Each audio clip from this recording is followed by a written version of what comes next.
How to book airport transfers on Agoda. First of all, open the app on your device and make sure you are logged in. At the top of the app, tap on the airport transfers or transport section.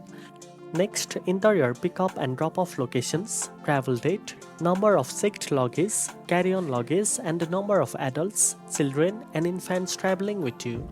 Then hit search to see available transfer options. Browse through the options and choose your preferred vehicle, which will also display the price. After selecting the vehicle, tap Continue, then enter your contact information and finally hit Book Now to confirm your airport transfer.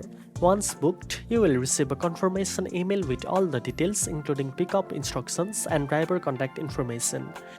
You can also access your booked transfers anytime from the My Trips section in the app. Now you know how to book airport transfers on Agoda. If you found this video helpful, don't forget to like, share and subscribe for more booking tips. Thanks for watching and I'll see you in the next one.